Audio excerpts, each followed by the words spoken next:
2018, we made it to 2018 miracle of miracles. I just finished maybe 40 minutes ago now, I guess. Just finished recording the new firewall. This firewall experiment is so far, we got 1 point. We don't even have a line, let alone a trend. But with one data point down there, it is enormously easier for me to do that. We ended up doing the question of corruption, and I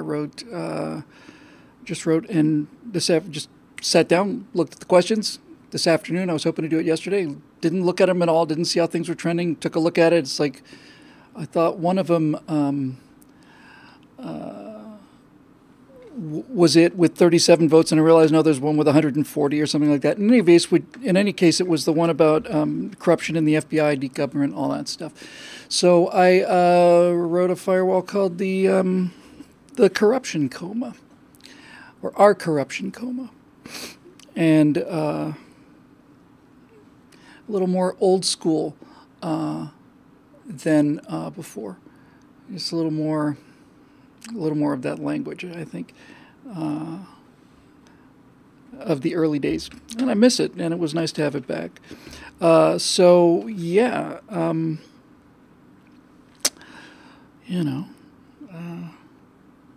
been fun.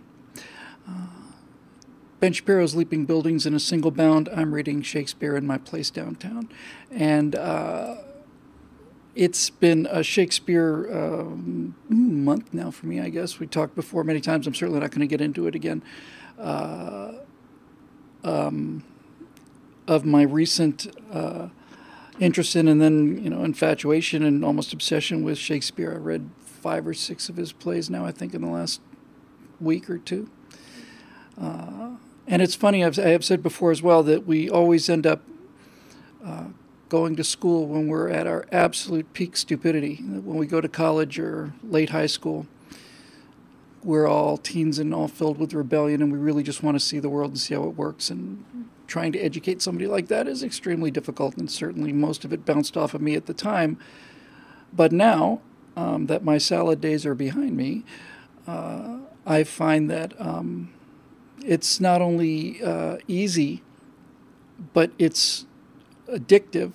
And when you spend an hour or two a day reading Shakespeare, and sometimes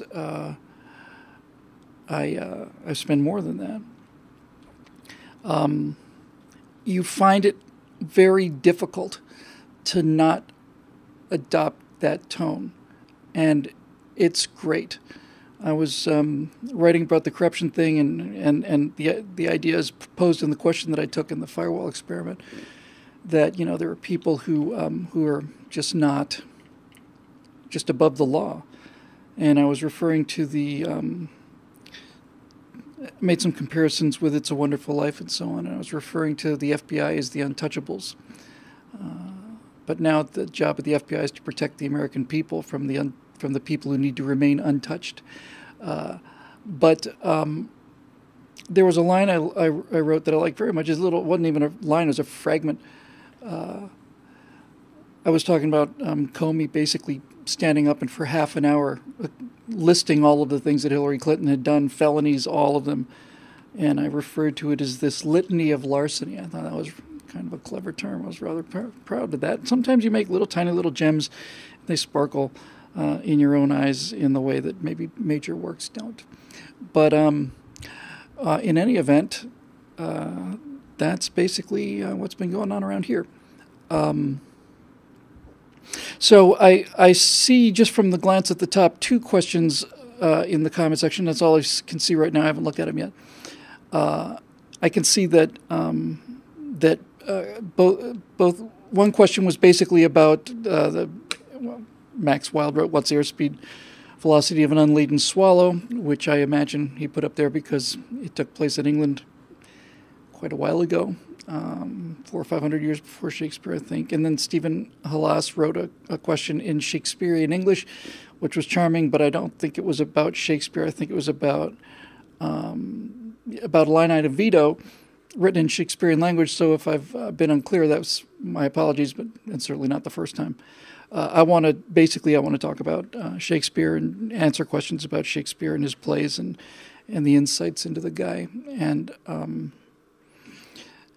I had always been somewhat immune to his work because I hadn't really read it.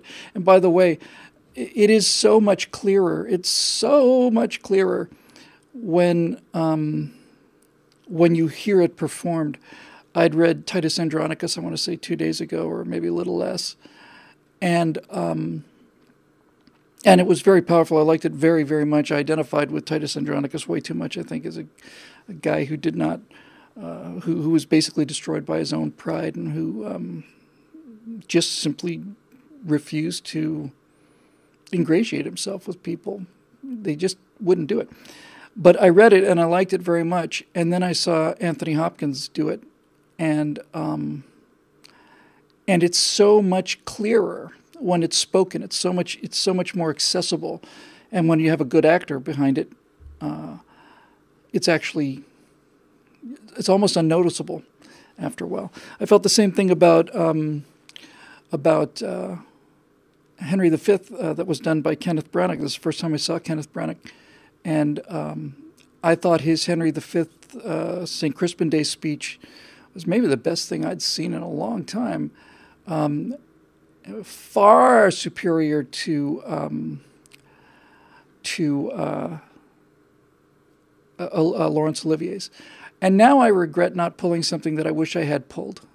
And I may just do the typical Stratosphere Lounge thing and see if I can find it briefly. There's one of the things that's very interesting about Shakespeare to me, is that, and this is absolutely fascinating to me. I am going to look it up enough to remember their names. I don't remember them now. The great thing about this show is I'm automatically connected to the hive mind, and any question I ask, it's like Siri with a 15-second delay. But this father and son combination of linguists basically worked out what Shakespeare sounded like. We know what his words were, but what he sounded like. And they were able to I think very accurately reproduce what Shakespeare sounded like to Shakespearean audiences. And he sounded a lot more American than British. There's details of this story that I don't really know yet, but I have heard it basically said that, so the English colonists come to America, and basically the American sound in English is closer to what English was than the British sound that we hear today. Because at some point, the British toffee noses went to, I think, like a specific teacher or something who taught them this very affected British accent, which was not how people spoke at all. And this father-son team, I'm going to find Hamlet. I'm going to just take the time to find it and then play it. This young actor, son of the linguist, also a linguist, was talking about the difference as an actor, because he's a very good actor as well. He's talking about the difference in the performance of Shakespeare in original pronunciation, and I think it's received pronunciation, which is what we use today. So he said that if you're an actor and you're using the Shakespeare voice that you've been told to use, and that is the Shakespeare voice of the Royal Shakespeare Company, and it's the Shakespeare voice of Laurence Olivier, and he says it's very high, and your chin is very high, and you don't move at all, and it's all delivered into the air in this very, very light fashion, and overdone and just extremely artificial. There was a period long after Shakespeare died, really peaked in the Victorian era, when Shakespeare was actually idolized and became what he is today, which is not just a good writer, it's this kind of mystical legend, bardology, I think they call it. But this young actor was basically saying that when you pronounce Shakespeare, when you act Shakespeare, speak Shakespeare, in received pronunciation, the way we think he sounded, he said everything's up here and your voice is much higher and you stand very erect like this, and two houses both alike in dignity and so on. And he said when you get to how they actually sounded, he said it's not only a faster sound, but it's a much earthier sound. And it brings his shoulders down and hunches him over a little bit and speeds him up and makes it much, much, much more common. Two houses, both alike in dignity, is much lower like that. And I saw his Hamlet soliloquy, and I'm going to just find it, and I'm sorry, this is the nature of the show. Perhaps you can talk amongst yourselves. This shouldn't take too long. But basically, his Hamlet soliloquy is using another thing that Shakespeare used quite a lot of, and that's asides, when he would speak directly to the audience. And it's tremendous. So, let me see, original.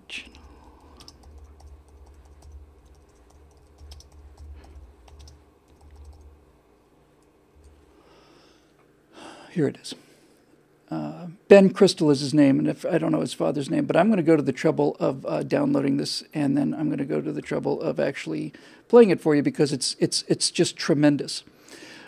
So in order to do that, I have to do this, and I really should have had this prepared. I didn't think about it until just now. So there you go. Sometimes you have to wait for things that are worth waiting for.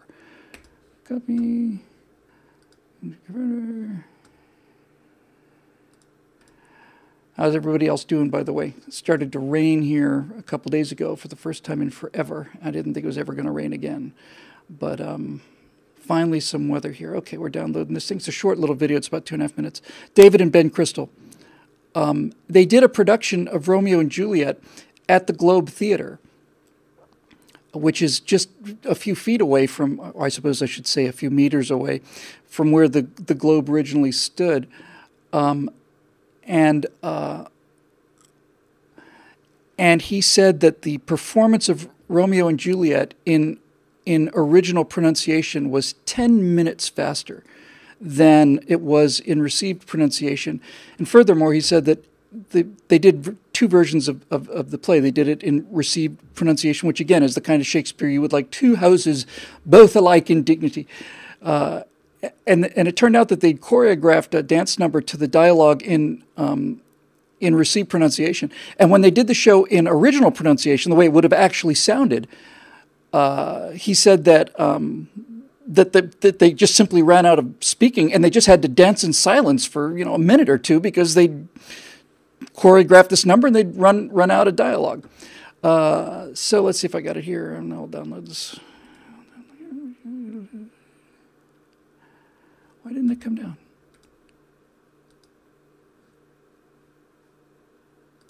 Hang on.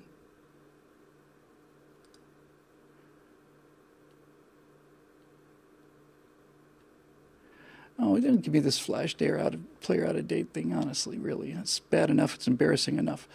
In any event, it is really absolutely remarkable the difference it makes to hear him the way he was supposed to be heard. And one of the things that was most fascinating about this was that one of the ways that they could tell what he sounded like in the original pronunciation was because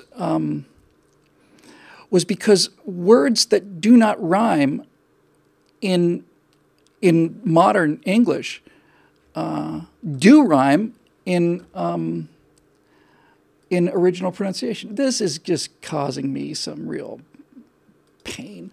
I have this online YouTube converter, and it's trying to download some malware, but by God, I'm going to do it. It's worth it. It really is worth it. And this is our Shakespeare show, so if we had a producer, we'd be in much better shape by now. But basically, that's it. And you realize how earthy he was, and in a good way. When I say earthy, that sounds, it sometimes has a kind of a sort of a taint against it. But please don't do this to me. Honestly, just give me the frickin' file. Can you do that? Can you just? There it is. No, it's not. It's so much more connected to people, and There it comes. Hooray! And so Shakespeare becomes more... Hang on a second, kids. It's the audio-only version. We'll get it if it kills me, so help me God, we will. And you can tell I'm just backpedaling now. But really what it comes down to is that this was a guy who understood people on such a profound level that virtually all of his characters are completely real people. Kings sound like real people, and soldiers sound like real people. And here it is, and there it is. Hooray! That's a good start. And now I shall bring it into Ustream, and there it is. And I'm going to hope that this is working.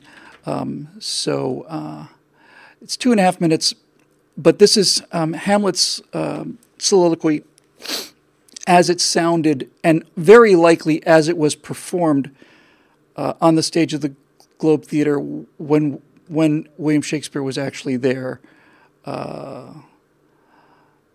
listening to it. So I'm going to go to the silent tab for 1 second. I'll be right. The play's about to begin.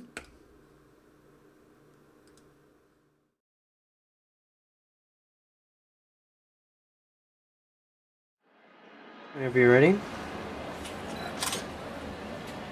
And just take your time, Ben. Hamlet, take 2.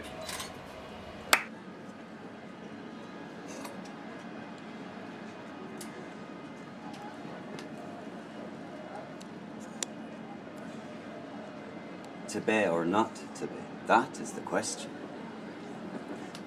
Whether it is nobler in the mind to suffer the slings and arrows of outrageous fortune, or to take arms against, essay troubles, and by opposing, end them. To die, to slay, no more, and by a slave to say we end the heartache and the 1,000 natural shocks that flesh is heir to. 'Tis a consummation devoutly to be wished. To die, to sleep perchance to dream, aye, there's the rub. For in that sleep of death, what dreams may come when we have shuffled off this mortal coil must give us pause. There's the respect that makes calamity a so long life, for who would bear the whips and scorns of time? The oppressor's wrong, the poor man's contumely, the pangs of disprized love, the law's delay, the insolence of office, and the spurns that Pacian merit the unworthy takes when he himself might his quietus make with a bare bodkin. Who would these fathers bear to grunt and sweat under a weary life? But that the threat of something after death, the undiscovered country from whose bourne no traveller returns, puzzles the will, and makes us rather bear those ills we have than fly to others that we know not of. Thus, conscience doth make cords of us all, and thus the native hue of resolution is sicklied o'er with the pale cast of thought and enterprises of great pith and moment with this regard. Let currents turn awry, and loose the name of axiom. It's after you know the Pharaohelian. Oh, I knew that was going to happen. Sorry about that. Yeah. This is one of the things that is. I mean, just listening to that Hamlet soliloquy. We heard the title of at least 2 or 3 movies. What Dreams May Come, a Robin Williams movie, is directly from that. The Undiscovered Country, the Star Trek movie, is directly from that.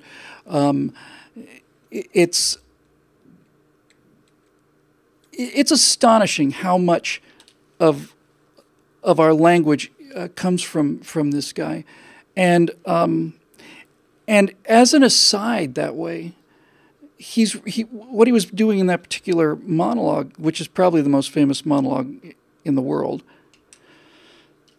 just gets a lot clearer because it's not some noble, lofty philosophical argument. It's basically a guy who, I mean, in essence, what that monologue is saying is, I should probably just kill myself, and it'd be much easier if I killed myself. In fact, all these people that have these horrible lives, they should all kill themselves too. Why would you continue to labor under these kind of horrible conditions and endure all of these things when you could simply just slip away with bare bodkin with an unsheathed dagger? And he says, because of the dreams, because of the fact that there may be something worse, you know. That's the rub. There's the rub. It's basically what Hamlet is doing there is he's doing a cost-benefit analysis for suicide. And he comes to the conclusion that since what may come after death is potentially so terrifying that he's not going to do it.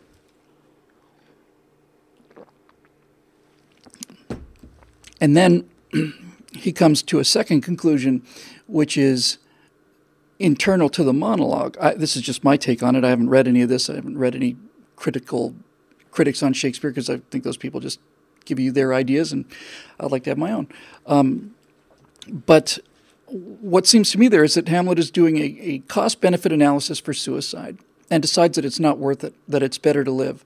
And I think at the end of that monologue, he realizes that this is exactly what he was looking for. He was looking for an excuse to not kill himself, because Hamlet is all about indecision. Hamlet is all about the struggle to actually do things as opposed to talk about them.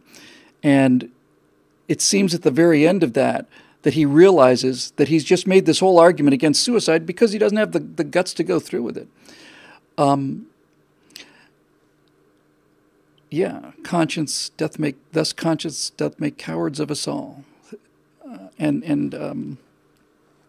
the idea that action, which is clear, you know, that taking action, you know what to do. When you see something that needs to be done, you know what to do. But that is cast over with the sickly veil of thought, and you start to think about things and weigh them, and it basically robs you of all of your ambition and all of your motive and drive, and you end up just talking and thinking about things, which is essentially why Hamlet is basically a modern day progressive. He's big on rhetoric and poor on action. He's constantly looking at himself, wondering why he's not actually doing what he thinks he should be doing.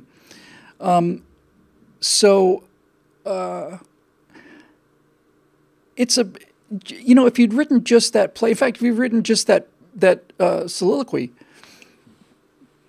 you'd be remembered.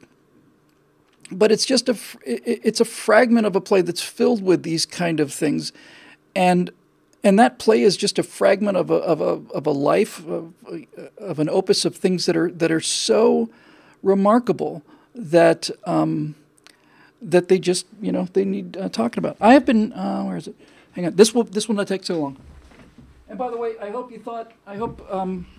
you feel that the delay for that was worth it, because I certainly thought it was.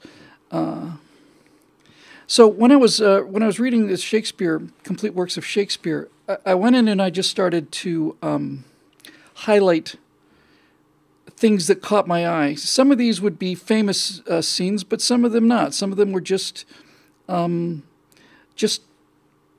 snatches of dialogue or lines that I thought were interesting, and there are hundreds and hundreds of them. And I'm just going to, prior to taking some of the questions, I'm just going to go through the ones I pulled from Titus Andronicus, which is what I read just prior to what I'm reading now, which is, what am I reading now? Othello. So I'm just going to skip ahead and see what I find, and we'll just go through this just very briefly, because, look, it's my show. I get to do whatever I want, I guess. But mostly I'm just so interested in this because his characters are so well developed, and the things he talks about are so amazing. But basically what I'm looking for is I'm looking for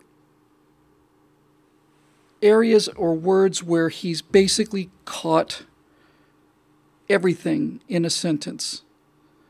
That pretty much everything everything you need to know about this particular thing is caught in one sentence. Here's the first one.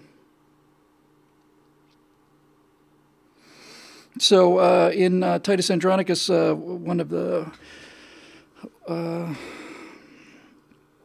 bad guys, Chiron, he's the son of the queen, and he says, "Foul-spoken coward, that thunderest with thy tongue, and with thy weapon nothing darest perform." That's not a particularly brilliant particular passage, but there it is. You've got a big mouth and all talk and no action. One of the characters that I just simply had not ever heard of was Aaron the Moor in Titus Andronicus, who is as spectacular a villain as Iago and far more demonstrative. So I'm going to see if I can find some of his stuff, because it's you know what it is? It's so essential. When I say essential, I don't mean essential in terms of essential to your education. It's essential in that some of these passages go right to the heart of the emotion, and it's great. Here's a line. "Alas, poor heart, that kiss is comfortless as frozen water is to a starved snake." I want to get to Aaron, though, because he's... And then we'll take the questions. So this Aaron, who's basically the cause of all of this revenge against Titus Andronicus, upon which Titus Andronicus gets a much heavier revenge, is just simply, utterly, gleefully evil. He's not conflicted. He's not like Iago deceptive. He's just simply, he's not only proud of how evil he is, he's just jubilant about it. All right, here we go. Hang on.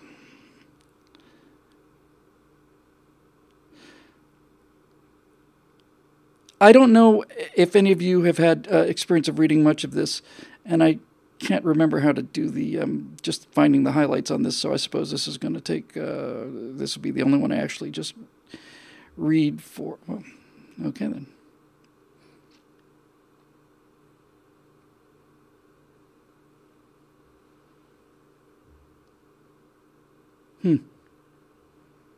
Well, of course, needless to say, I don't have it marked out, so I'm just going to stop doing this right now. Yeah, okay, sorry about that. I had a bunch of these things highlighted, but that's not really important, and my take on it is not really important. The reason I wanted to do a show about Shakespeare was, first of all, that we haven't done a theme topic in a while, and secondly,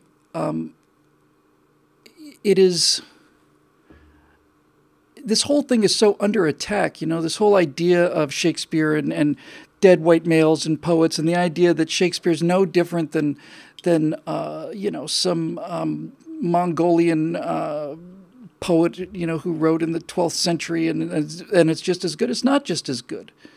It's not just as good. There's nobody this good at this, and not only is nobody this good at this, nobody's this good at it as often as he's good at it.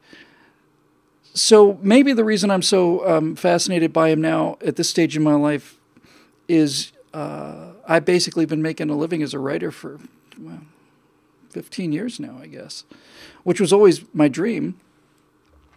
And I look and see how my work has evolved and changed, and like all people, like all artists who are any good, you go back and look at the first stuff you did, and you almost can't bear to read it. Hopefully I think the reason that actors don't like seeing earlier performances, artists don't like to look at their early paintings, is because they are embarrassed by how far they've come. Now, I know a lot of people like the first work I did, and many of you probably think it was better than the work I've been doing lately. But at the very least, over the course of a decade or so, you pick up technique, you pick up just a sort of a fluency that you didn't have before. Writing is a business like any other business, and if you make enough pancakes, you get faster at making good pancakes than you did in the beginning. And as I've gotten older, and as my mind has opened up considerably in the time that we've all known each other, I look at this and I begin to get the sense from Shakespeare that I've only gotten from Mark Twain, and that is, as I read more and more of him, I begin to feel like I know the guy. And that's something I did not expect at all. The first time I read Twain and read The Innocents Abroad, I felt like he was sitting next to me telling me the whole story. And having read every single thing that Mark Twain ever wrote, I feel like he's a friend. It's just a friend who's gone. I'm starting to get that sense from Shakespeare. Some of the jokes are very clever, and some of them are very base.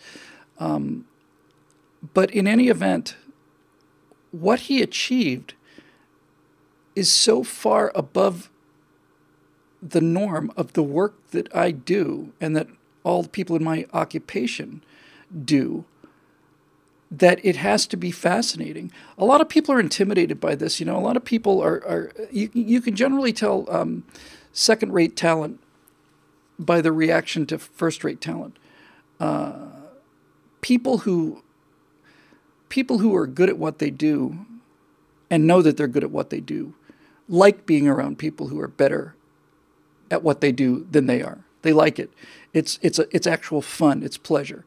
I'm an okay writer. I'm a pretty good writer, I think.